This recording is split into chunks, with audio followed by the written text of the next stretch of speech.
اعوذ باللہ السمیع العلیم من الشیطان اللعین الرجیم بسم اللہ الرحمن الرحیم الحمد للہ الذی ذکرہ شرف للذاکرین وطاعتہ نجاۃ للمطیعین وحمدہ عز للحامدین وشکرہ فوز للشاکرین والصلاة والسلام علی سید الانبیاء والمرسلین ابی القاسم محمد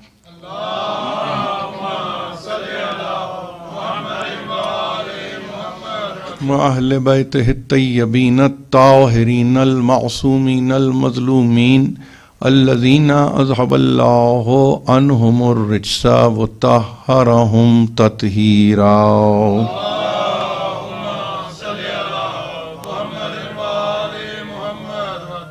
اما بعد فقد قال اللہ سبحانہ وتعالی فی محکم کتابہ الحکیم یا ایہا الذین آمنوا اوفوا بالعقود. صلوات.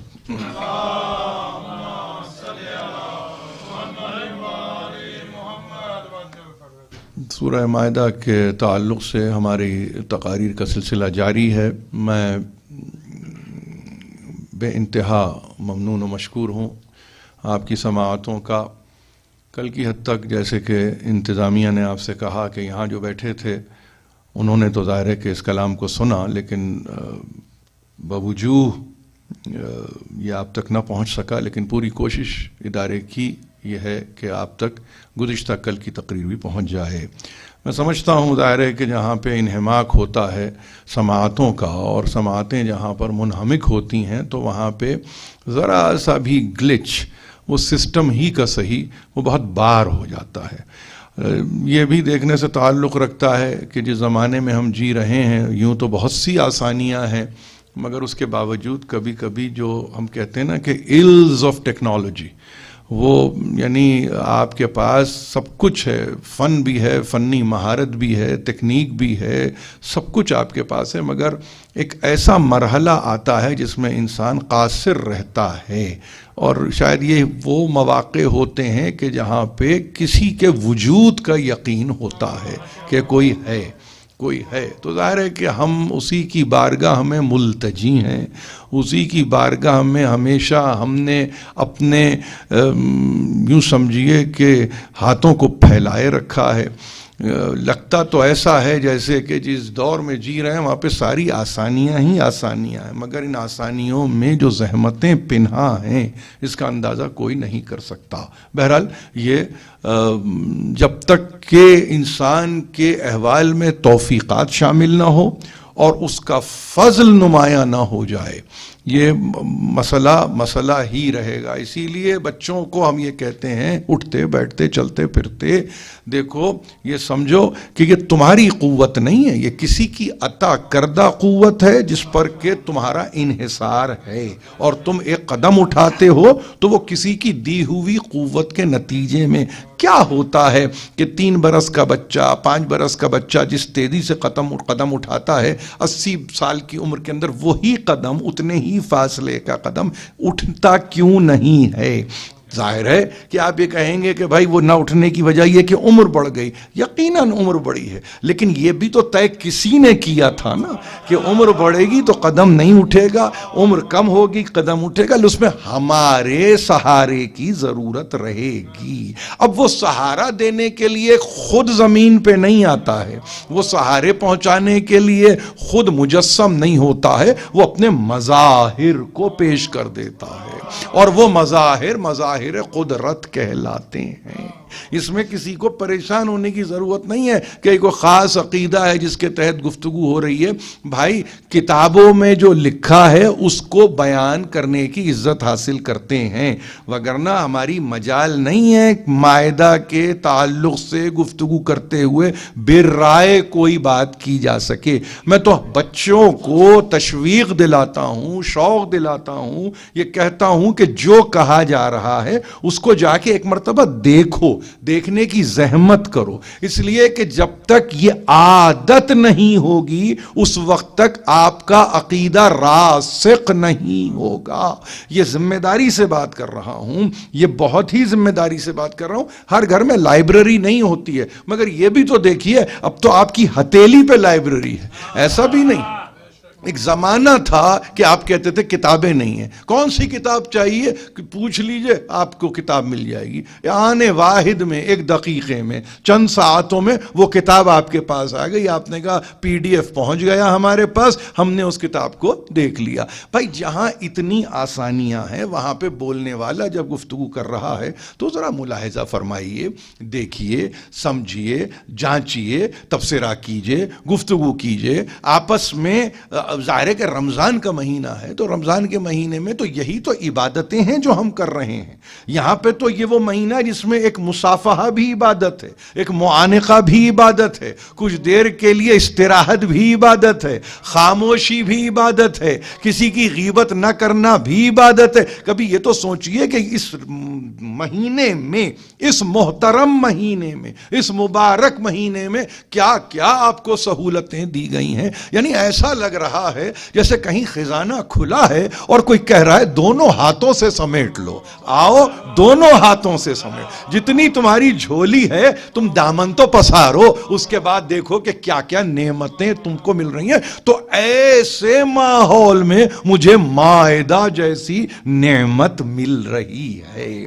یہ وہ مائدہ ہے کہ جس کے لیے حیرانی ہے، حیرانی ہے۔ دیکھیے میں عرض کروں آپ سے، ہمارے پاس بہت ساری روایتیں ہیں، اور بہت ساری روایتیں اس اعتبار سے بھی ہیں کہ اس سورے کے تعلق سے اگر تلاوت ہو تو تلاوت کا ثواب کیا ہے، اس سورے کے تعلق سے قرأت کوئی کرے تو قرأت کا کیا ثواب ہے، اس سورت کے تعلق سے گفتگو کرتے ہوئے یہ ہے کہ اس کی فضیلتیں اتنی ہیں کہ اس کو درک کر لیا جائے تو اس کا ثواب کتنا ہے۔ یعنی ایک سورے نے کیا کیا نئے نئے رخ کھول کے رکھ دیے ہیں، جس کے نتیجے میں انسان یہ کہتا ہے کہ نعمتیں اس طرح سے بکھری ہوئی ہوتی ہیں، نعمتیں اس طرح سے پھیلی ہوئی ہوتی ہیں۔ یہ وہ نعمتیں ہیں جو ہم تک پہنچ رہی ہیں۔ شب جمعہ میں آپ جمع ہوئے ہیں تو شب جمعہ کی بھی تو کوئی نعمت ہوگی نا، شب جمعہ کی بھی تو کوئی نعمت ہوگی، کوئی انعام تو ہوگا نا شب جمعہ کا۔ تو آئیے وہ انعام کو لیں، کسی اور سے نہیں، سرکار رسالت مآب صلی اللہ علیہ وآلہ وسلم۔ فرماتے ہیں من قرأ سورۃ المائدہ، جو کوئی سورہ مائدہ کی تلاوت کرے یا کرتا ہو یا کرتا ہے، من قرأ سورۃ المائدہ اعطی من الاجر بعدد کل یہودیا و نصرانیا، غور سے سنتے جائیے، یہودیا و نصرانیا بکل عدد، بکل عدد یہودیا و نصرانیا یتنفس فی دار الدنیا اشرع حسنات و محیا عنہ عشر سیئات و رفع لہ عشر درجات۔ یہ حدیث کو سرکار رسالت مآب نے آپ کے لیے تحفتاً آپ کے لیے، کس کے لیے؟ صاحبان ایمان کے لیے۔ کیا ہے حدیث؟ سن لیجئے ترجمہ، جو کوئی سورہ مبارک مائدہ کی قرأت کرتا ہو تو اس کو اجر عطا کیا جاتا ہے۔ اجر کہتے ہیں ریوارڈ کو، آپ سمجھ رہے ہیں؟ اجر ریوارڈ ہے، اجر انسینٹیو نہیں ہے، آپ سمجھ رہے ہیں؟ اجر ریوارڈ ہے، اجر انسینٹیو کس کو دیتے ہیں؟ ترغیب دلانے کے لیے، یعنی کسی کو آمادہ کرنے کے لیے۔ جو اپنا ہوتا ہے اس کو اجر ملتا ہے، دنیا کس طرح سے ترجمہ کر رہی ہے مجھے اس سے دلچسپی نہیں ہے، حدیث رسول مقبول جس طرح سے گفتگو کر رہی ہے وہ میرے سامنے ہے۔ اجر عطا کیا جاتا ہے اپنوں کو، غیر کو نہیں۔ انسینٹیو، ترغیب دلانا، کسی طرح سے پیشکش کرنا، کوئی ایسی صورت جس کے نتیجے میں وہ آمادہ ہو کہ آئے۔ ہمارا مرحلہ نہیں، ہمارا درجہ کچھ اور ہے۔ ہمارا درجہ یہ ہے کہ عطا کرنے والا عطا کرتا ہے۔ مائدہ کی قرأت اگر آپ کریں، مائدہ کو پڑھیں تو عطا کرنے والا عطا کرے گا من الاجر، اجر سے کیا اجر؟ بے عدد کل یہودین و نصرانین یتنفس فی دار الدنیا، دنیا میں جتنے یہود و نصارہ ہیں 10 گنا زیادہ حسنات بھی ملیں گے، 10 گنا سیئات بھی کم ہوں گے، اور 10 گنا درجات بھی بلند ہو جائیں گے۔ یہ آپ کے پاس جتنی تفاسیر ہیں اس کے مقدمے میں یہ لکھا ہوا ہے، آپ کو معلوم ہے جتنی تفاسیر ہیں۔ اب آپ کہیں گے کہ یہ سورہ، اس کی قرأت یہود و نصرانی سے کیا تعلق؟ آپ سورہ مائدہ پڑھ کے بیٹھے، آپ کو معلوم ہے کہ بحث کیا چھڑی ہوئی ہے سورہ مائدہ میں۔ یہی تو میں کہہ رہا ہوں، سمجھنے کی ضرورت ہے۔ یعنی جہاں پر آپ کو قرأت کا اجر دینے والا یہ کہہ رہا ہے کہ وہ ہوں گے بے شک، وہ ہوں گے بے شک۔ کل کی گفتگو آپ کو یاد ہے نا، یا ایھا الذین آمنوا لا تتخذوا عدوی وعدوکم اولیاء۔ کل کی گفتگو اے صاحبان ایمان، دیکھو نہ بنانا میرے دشمن کو اور اپنے دشمن کو ولی۔ یہ کل کی گفتگو ہے، یہ کل کی گفتگو ہے۔ اور میں نے کہاں سے پڑھا تھا آپ کو یاد ہے؟ میں نے کہا یہ ممتحنہ، یعنی یہ سورہ 60واں شروع ہوا تو یہ گفتگو ہوئی کہ دیکھو کسی کو ولی نہ بنانا، میرے دشمن کو اور تمہارے دشمن کو۔ اس کا مطلب ایک دشمن ہے جو کامن ہے، ایک دشمن ہے جو کامن ہے۔ اب وہ دشمن کامن ہے یہاں نہیں بتایا، یہی تو قرآن کا طریقہ ہے، مزاج کو تیار کرتا ہے، آپ کے ذہن کو بالغ کرتا ہے، آپ کی عقل کو پختہ کرتا ہے۔ قرآن جیسے جیسے آگے بڑھے گا، اس کا مطلب مائدہ کے نزول تک عقل کی پختگی کا کیا عالم ہو کہ تمہیں ولایت سمجھ میں آنے لگے۔ یہ پختگی کی بات کر رہا ہوں۔ یہ ایک میں نے درمیان میں جملہ دے دیا، آپ سمجھے نا اس کو کہ یہ کوئی میں نتیجہ پیش کر رہا ہوں، نہیں۔ یعنی میں نے کہا نا پیغام جیسے اقرا سے جو شروع ہوا ہے پیغام کہ پڑھو، وہ کس منزل پہ جا کے منتہی اپنے آپ کو کر رہا ہے، انتہا پہ پہنچا رہا ہے کہ دیکھو اب مانو، پڑھو پہلا پیغام، مانو انتہا میں۔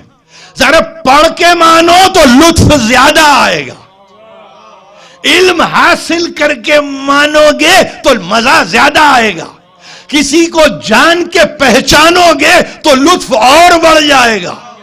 یہ قرآن کا طریقہ ہے۔ ایجوکیشن کا لفظ آپ نے دنیا سے نہیں لیا، آپ نے قرآن سے لیا ہے۔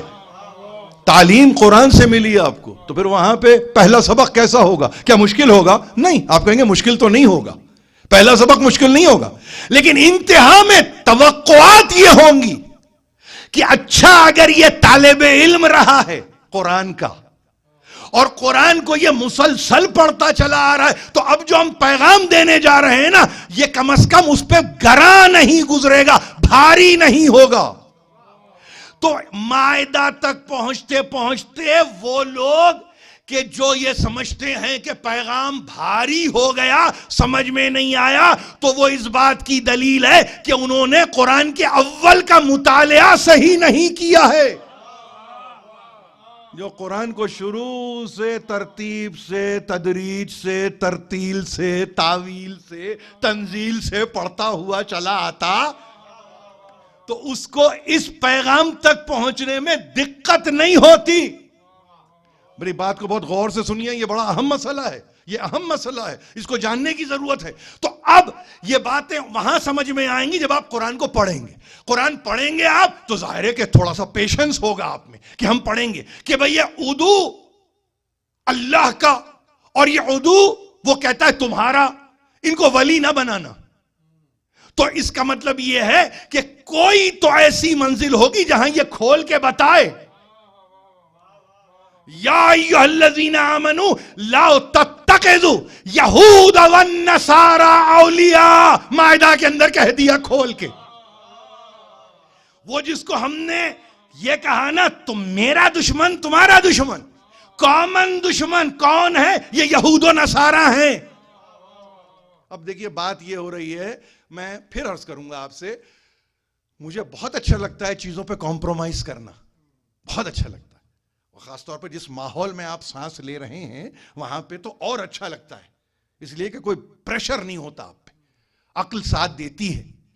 لیکن اصولوں سے آپ ہٹتے نہیں ہیں. دیکھیے نا، اصول سے نہیں ہٹیں گے. بھئی ہم اس خطے میں رہتے ہیں، اس قارے میں رہتے ہیں، اس ملک میں رہتے ہیں، اس شہر میں رہتے ہیں، ہمیں کمپرومائز کرنا ہوگا. نہیں، بلا کے بتاؤ یہ کون سے یہودی ہیں اور یہ کون سے نصرانی ہیں جن کا تذکرہ قرآن کر رہا ہے. کیا ایسا آپ نے نہیں دیکھا کہ کچھ لوگ ہوتے ہیں ان میں کچھ اچھے بھی ہوں گے کچھ برے بھی ہوں گے؟ نہ کہیں سب اچھے ہوں گے نہ کہیں سب برے ہوں گے. مسلمانوں کے لیے تو اتنا سمجھ میں آتا ہے، تو یہود و نصارہ کے لیے کیوں نہیں سمجھاتے؟ سمجھائیے نا ان کو. اس سے اگر تم یہ پری ریکویزٹ پوری کرتے ہو، اللہ پر ایمان، رسول پہ ایمان، یوم آخر پہ ایمان، تو ہمیں تو کوئی مسئلہ نہیں ہے، آؤ. لیکن اگر تم انکار پہ انکار کیے جاؤ اور پھر یہ کہو کہ قرآن یہ کیوں کہتا ہے ہمارے بارے میں، تو میں تو کچھ نہیں کر سکتا ہوں. یا ایھا الذین آمنوا لا تتخذوا الیہود والنصارى اولیاء. کیوں؟ بعضهم اولیاء بعض. تم نہ بناؤ. کیوں نہ بناؤ؟ ارے یہ ایک دوسرے کے دوست ہیں. اب قرآن ہے بھائی، اس کو قیامت تک رہنا ہے. آپ اپنے بود و باش میں دیکھتے ہیں ہوتا کیا ہے، 60-65 برس کی زندگی کے بعد آپ کا بھی نتیجہ یہی ہوتا ہے. بس قرآن کا قصور یہ ہوا کہ اس نے آپ کی اپنی عمر تک پہنچنے سے پہلے نتیجہ دے دیا ہے. قرآن کا یہ قصور ہے، یعنی قرآن نے نتیجہ دے دیا آپ کو پہلے. یعنی قرآن نہیں چاہتا کہ آپ سفر کریں، قرآن نہیں چاہتا کہ آپ اس پورے تکلیف دے ایک پوری راہ سے گزریں. اس لیے گزشتگان کو سامنے رکھ کے آئندگان کے حوالے پیغام کر کے بتا دیا یہی نتیجہ نکلے گا، اس کے سوا نتیجہ نہیں نکلے گا. بعضهم اولیاء بعض. دیکھو یاد رکھو، یہ ایک دوسرے کے دوست ہیں. بعض کے ولی ہیں، بعض کے سرپرست ہیں. اور جب بعض کے سرپرست ہیں تو پھر یہ تمہیں برداشت نہیں کرتے. یہ تمہیں برداشت نہیں کرتے. کیوں؟ اس لیے کہ تم ان کی ولایت کے منکر ہو.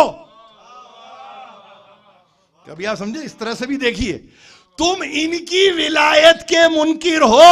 یہ پیسہ دکھائیں تم ان کو ولی نہیں مانتے، یہ نوکری دیں تم پھر بھی ان کو ولی نہیں مانتے، یہ تمہارا گھر بنا کے دے دیں تم پھر بھی ان کو ولی نہیں مانتے، یہ تمہارے لیے زندہ رہنے کے اسباب مہیا کر دیں تم پھر بھی ان کو ولی نہیں مانتے.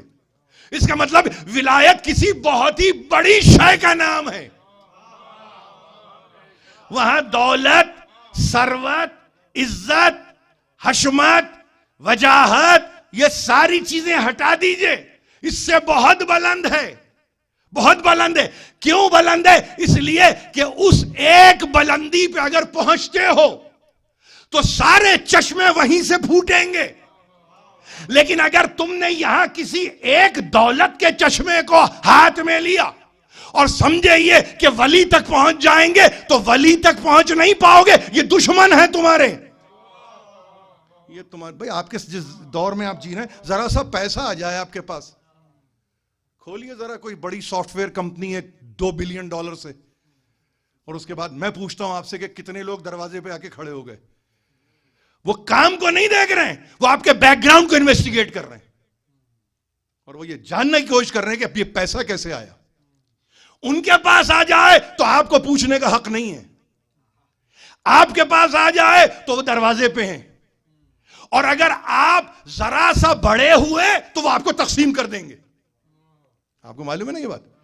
یہ مغرب کے طریقے کو ذہن میں رکھیے. ایک حد تک وہ آپ کو اڑنے کی اجازت دیتے ہیں، اس کے بعد وہ پر کترتے ہیں کہ یہ پر کترتے ہیں. انہوں نے کہا نہیں، اس سے اوپر کی ایلیویشن آپ کے لیے نہیں ہے، یہ آپ اس سے اوپر نہیں جا سکتے. کیوں پھر یہ حیرانیاں ہیں؟ کیوں پھر یہ معاشی ناہمواریاں ہیں؟ اس لیے کہ مساوی آپ نہیں سمجھتے. اور قرآن یہ کہہ رہا ہے کہ دیکھو ان سے دور رہو، ایک دوسرے کے ہیں، یعنی تمہاری دشمنی میں یہ دونوں مل جائیں گے.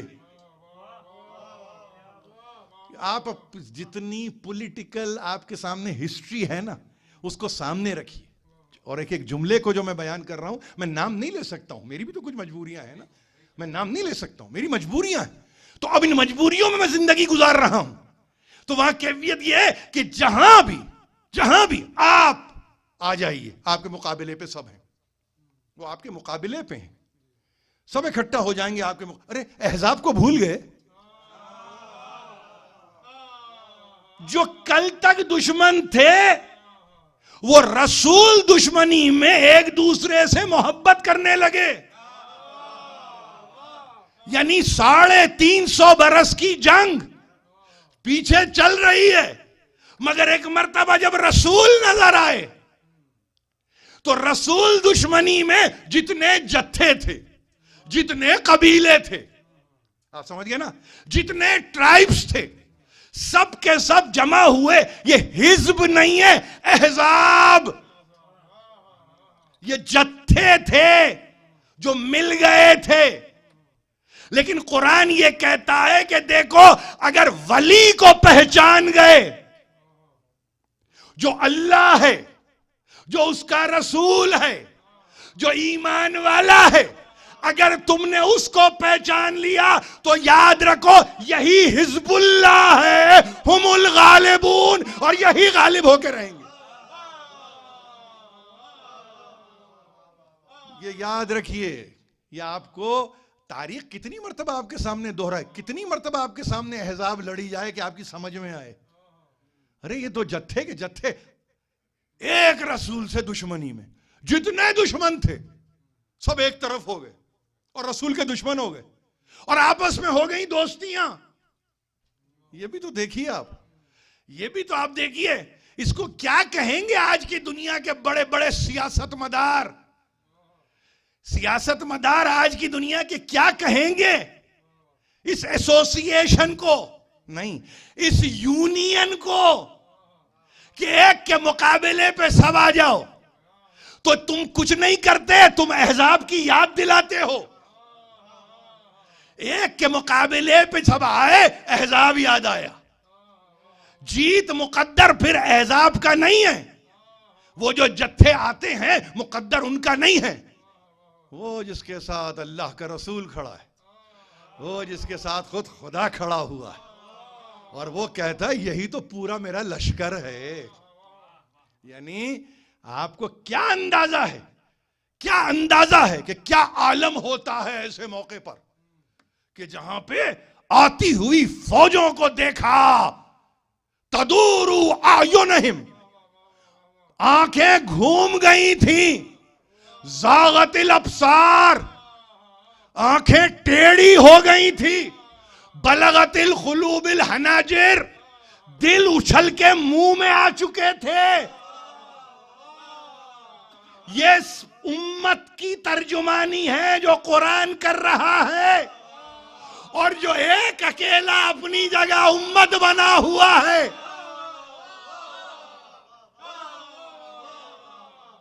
یہ پوری امت ہے جو ایک طرف ہے.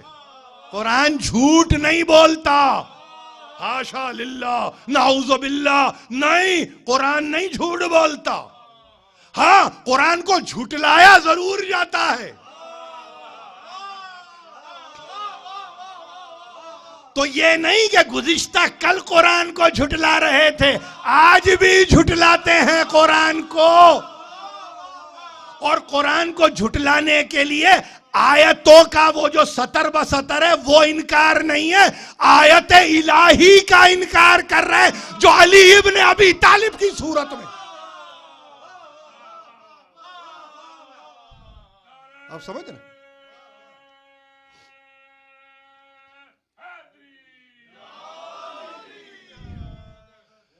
ما وعدنا اللہ الا غرورا کہا تھا پوری امت نے. یہ کیا دھوکہ دے دیا اللہ نے آج. ما وعدنا اللہ ورسولہ، اللہ اور اس کے رسول نے تو آج دھوکہ دے دیا.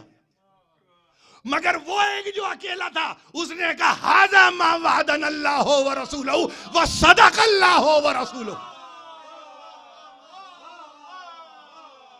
پوری دنیا کہہ رہی.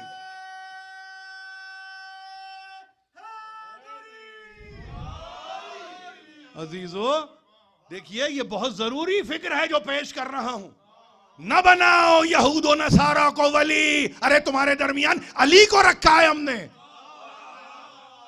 ہم نے تمہارے درمیان علی کو رکھا ہے. کہاں کے یہود، کہاں کے نصارہ. ایک یہ کہتا ہے ید اللہ مغلولتن، اللہ تو بخیل ہو گیا، اور وہاں یہود و نصارہ مل کے یہ کہیں نحنو ابناء اللہ واحباؤہ، ہم تو اللہ کے بیٹے ہیں اور اس کے چہیتے ہیں. انہی بیٹوں کو مارنے والا ایک ہے، انہی چہیتوں کو مارنے والا ایک ہے. جس نے خدا کے خود ساختہ بیٹوں کو مارا ہو، چہیتوں کو مارا ہو.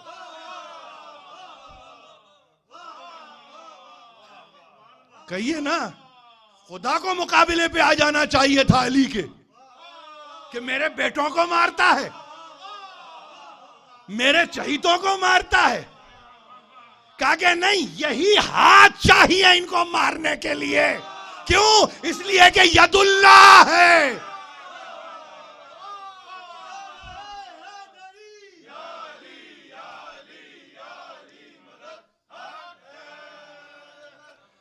کیا عجیب رخ لے لیا تقریر نے. خدا شاہد ہے یہ سوچ کے بھی نہیں آیا تھا، مگر نہیں معلوم کس کے دل میں واہ تھی اور کہاں آہ تھی. انہوں نے کہا مائدہ کا کم از کم کوئی منظر تو دکھائیے، صاحب مائدہ کو مظہر تو بنائیے.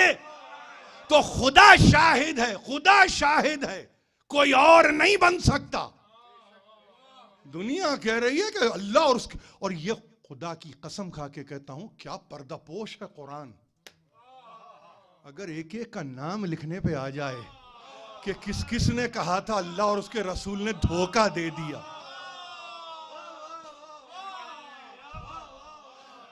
دیکھیے صلح حدیبیہ میں تو مورخ نے کمال دکھایا، وہ اس وقت بھی قرآن خاموش تھا. بس اتنا کہا تھا ید اللہ فوق ایدیہم، اللہ کا ہاتھ ہے جو سارے ہاتھوں کے اوپر ہے. تو جو ید اللہ روز اول ہوتا ہے نا، وہی ازل تک ید اللہ رہتا ہے. آپ سمجھے؟ تو ان چیزوں کو ذہن میں رکھیے. نام اگر لکھنے پہ آ جائے تو کیا عالم ہو، منہ دکھانے کے قابل نہ ہو. یعنی آپ جیسے کہتے ہیں نا کہ وہ جو چونٹی کا مورچہ ہوتا ہے وہاں چھپنے کی جگہ نہ ملے آپ کو. مورچے جہاں پہ جا کے چینٹی چھپ جاتی ہے وہ ہے، وہ جگہ نہ ملے اگر قرآن نام لکھ دے. دیکھیے یہ قرآن جب کہہ رہا ہے نا کہ یہ کہہ رہے تھے کہ اللہ اور اس کے رسول نے ہمیں دھوکہ دیا، تو یہ دوسروں کے لیے نہیں کہہ رہا تھا قرآن. آپ سمجھے؟ وہ جو وہاں سے لشکر ابھل رہے تھے وہ نہیں کہہ رہے تھے کہ اللہ اور اس کے رسول نے دھوکہ دیا. یہ قریب قریب کے کچھ لوگ تھے.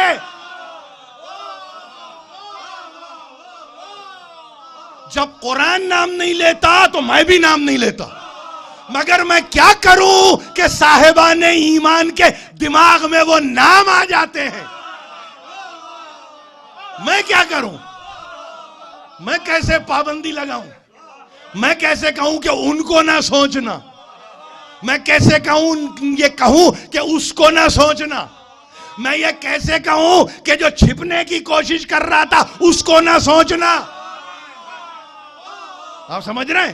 یہ احزاب ہے خندق. احد کے بعد خندق ہے. احد میں تو بھاگنے کی نہیں جانے کی گنجائش تھی.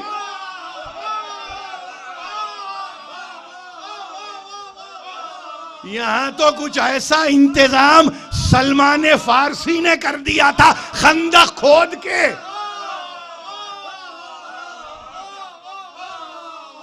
وہاں سے آنے والا تو آ گیا, یہاں سے آنے والا تو خندق دیکھ کے مر گیا.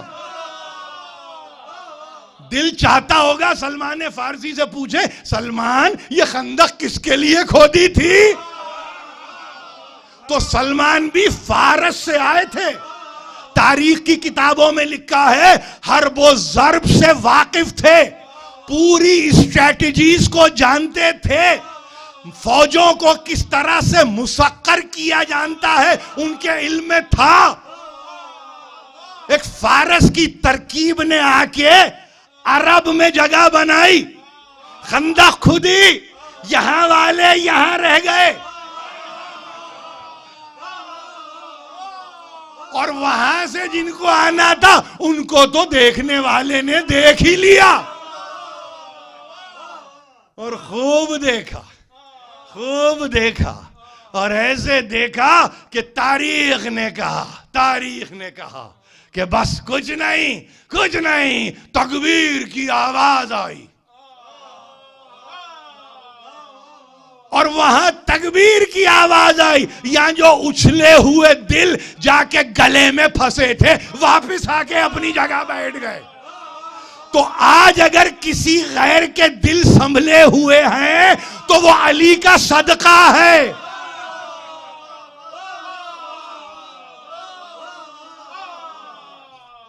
میں آپ کی زحمتوں کو طولانی نہیں کروں گا, مگر ایک بات آپ سے عرض کروں. ایک بات, شب جمعہ ہے, دیکھیے شب جمعہ ہے, اور شب جمعہ کا ایک احترام ہے, اور وہ احترام یہ ہے کہ ہم نے اپنے بڑوں کو دیکھا, اور بڑوں سے مراد یہاں میں قبلہ گاہی کا تذکرہ کر رہا ہوں, کہ انہوں نے ہمیشہ شب جمعہ میں کچھ نہ کچھ مصائب کے طور پہ ضرور رکھا ہے, اور میں اس سے علیحدہ نہیں ہوں. حالانکہ مجھ تک آپ کے یعنی کل نہیں پرسوں کے برنامے کا انہوں نے یعنی باقاعدہ پروگرام مجھے بتا دیا ہے کہ آپ کے پاس کیا پروگرام ہے, اور بی بی فاطمہ بنت اسد کے تعلق سے آپ کس طریقے سے اس یاد کو تازہ کرنا چاہتے ہیں, سب اپنی جگہ. دیکھیے یہ جو علی نے کام کیا ہے نا, خدمت تو اسلام کی ہوئی, جتھوں کے جتھے آئے, اور عجیب و غریب کام ہے امیر المومنین کا, ایک کو مارتے ہیں سب کو بھگا دیتے ہیں, ایک کو مارتے ہیں سب کو بھگا دیتے ہیں, اور چن کے مارتے ہیں, چن کے. یعنی جہاں تمہاری ہمتیں گڑی ہوئی ہیں نا, میں اسی کو پہلے گاڑ دوں, اسی کو ایک مرتبہ لے لیتے ہیں. یہ امیر المومنین کی نگاہ ہے, قیامت تک کی نگاہ, یہ قیامت تک کی نگاہ, بالکل یہی نگاہ, یقین جانیے یہی نگاہ حضرت ابو الفضل کی بھی ہے. میں تقریر ختم کر رہا ہوں, شب جمعہ ہے, یہی نگاہ ہے. مگر مسئلہ یہ ہے کہ حسین لڑنے کی اجازت نہیں دیتے ہیں. آپ کو معلوم ہے حسین لڑنے کی اجازت نہیں دیتے عزیزو. وہی نگاہ ہے بھائی, باپ نے دیکھا ہے صفین میں بیٹے کو, اور یہ کہہ کے قسم دے کے اپنی, نہیں عباس کو کربلا تک جانا ہے, بلا لیا. آپ کو معلوم ہونا چاہیے نا, یعنی عمر بھی آپ کو معلوم ہے, یعنی جس کو کہتے ہیں نا کہ اگر آپ کہیں گے کیا عمر رہی ہوگی, 9 برس کے سن میں عباس کے جو ولولے دیکھے ہیں تو روک کے رکھ دیا عباس کو. مگر کیا دل کہتا ہوگا حضرت ابو الفضل کا, جب کوئی نہیں رہا صرف حسین ابن علی, دل یہ کہتا ہوگا آقا مولا وہاں بابا نے روکا، یہاں آپ روکتے ہیں. اگر میں کب اپنی جنگ دکھلاؤں تو خدا کی قسم کھا کے کہتا ہوں صبر عباس کی جنگ بنی ہوئی ہے. کتنا ضبط کیا ہے حضرت ابو الفضل نے، کتنا ضبط کیا ہے کہ جس کے نتیجے میں آج دنیا لڑے نہیں ہے مگر غازی عباس. آپ کہتے ہیں غازی عباس، دونوں ہاتھ کٹا کے غازی، تیر کھا کے غازی.